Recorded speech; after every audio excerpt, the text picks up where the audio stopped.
9 days, 3 countries, and one hidden deal that could redefine Canada's place in the world. Today, we take you inside Prime Minister Mark Carney's most ambitious and controversial mission yet, his sudden, high-stakes trip across Asia that's left insiders in Ottawa stunned, allies in Washington curious, and critics demanding answers. Because while the official story is all about trade, growth, and diplomacy, behind closed doors, something much bigger may be unfolding. Whispers of secret investment guarantees, energy-sharing pacts, and even a possible defense technology swap with South Korea have started to surface. And some sources claim it could quietly shift the balance of power between Canada, the US, and China. So, what exactly is Carney doing in Asia? And what's the hidden deal everyone in Ottawa is suddenly talking about? Let's break it down. On paper, it sounds straightforward.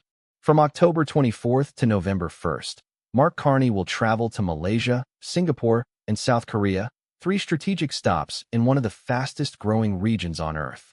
Officially, the mission is about building trade, strengthening defense ties, and attracting investment. But according to multiple insiders who spoke on background, Carney's real agenda goes far beyond photo ops and handshake diplomacy. A senior official familiar with the trip described it as Canada's quiet pivot, a move to secure long-term independence from both Washington and Beijing. And that's where the story turns. Because if that's true, then this isn't just about trade, it's about power. Carney's first stop will be Kuala Lumpur, Malaysia, for the ASEAN summit. There, he'll meet Prime Minister Anwar Ibrahim, attend high-level trade sessions, and speak to business leaders. Officially, the focus is agriculture, clean energy, and innovation. Unofficially, though, the buzz is about a new Indo-Pacific investment pact, a proposed $4.8 billion regional fund that could see Canada quietly positioning itself as a financial counterweight to China's Belt and Road Initiative. That's right, a Canadian alternative to China's global infrastructure push. Insiders say the idea was first floated in private meetings last month between Carney's team and Southeast Asian diplomats, and it's expected to be finalized, at least in principle, during this visit. If true, this could be one of the biggest foreign policy moves by a Canadian leader in decades, and it's happening with almost no public debate.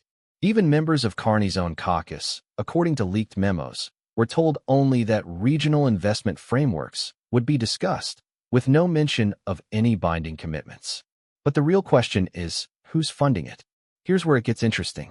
Sources close to both Washington and Ottawa confirm that U.S. President Donald Trump was briefed on Carney's Asia plans, but not all of them. While Trump publicly praised Carney last month, calling him a smart guy, probably too smart for his own country, insiders say Washington has been uneasy about Canada's growing ties with Asian powers, especially on critical minerals and shipbuilding. One U.S. trade advisor reportedly told a closed-door panel that Carney is playing both sides of the Pacific. And that brings us to the second stop on the trip, Singapore, where things start to look far less routine. Singapore, one of the world's leading financial and innovation hubs.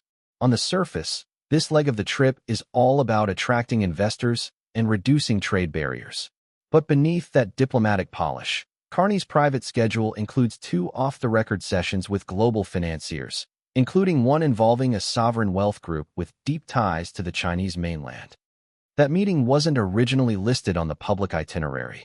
It was added quietly, after consultations with the Prime Minister's office and Global Affairs Canada. The topic?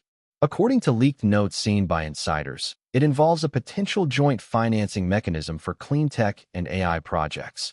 A deal that could give foreign investors partial control over certain Canadian innovation startups in exchange for guaranteed capital. That's huge. Because while Carney says he's bringing foreign money into Canada, critics argue he may also be giving away control of industries that define the country's future. And if that weren't enough to spark controversy, the documents also suggest Singapore's Prime Minister Lawrence Wong and Carney may sign a confidential digital partnership memorandum, allowing shared data infrastructure across fintech systems. Ottawa insiders are calling it the Singapore Protocol. If signed, it could integrate parts of Canada's digital finance systems with Asia's, a move some economists warn could trigger political pushback back home. Carney's final stop is Gyeongju, South Korea, for the APEC Leaders Summit. Here, surrounded by presidents and prime ministers from across the Pacific, The Canadian delegation is expected to finalize defense and trade commitments, but one in particular stands out: the Hanwha Ocean Shipyard visit. Publicly, it's about exploring submarine building partnerships. Privately, however, several observers suspect this visit has another layer, linked to a potential defense industrial agreement that could allow South Korean technology firms to co-develop naval and drone systems with Canadian contractors. Such a deal could signal a historic shift in Canada's military alignment, moving from reliance on U.S. systems to a more Asia-inclusive defense posture. Even more startling? According to leaked defense briefings, a strategic cooperation clause might include joint cybersecurity testing facilities, something usually negotiated at NATO, not APEC. It's no wonder some in Ottawa are calling this the hidden deal, a web of defense, trade, and technology arrangements that could alter how Canada operates on the world stage for decades. So what is the hidden deal that sent shockwaves through Ottawa? Here's what's emerging from behind the scenes. A multi-billion-dollar investment pact with ASEAN members, partially underwritten by private funds from Singapore.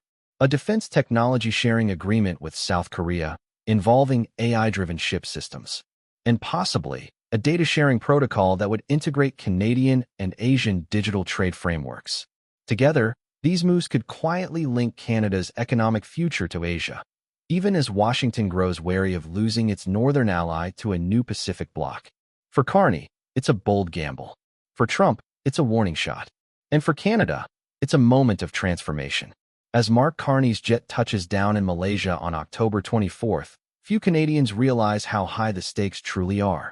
Over 9 days, in 3 countries, the Prime Minister will make decisions that could shape Canada's future for decades. Will this trip open new doors or close old ones? Will Canada emerge as a Pacific power or find itself caught between empires? And most importantly, what exactly will Carney sign before he returns home on November 1st? No one knows for sure. But one thing's certain: when he lands back in Ottawa, the questions waiting for him will be louder than the applause. Because this time, it's not just another diplomatic mission. It's a gamble, a secret deal, and perhaps the boldest move any Canadian Prime Minister has made in a generation.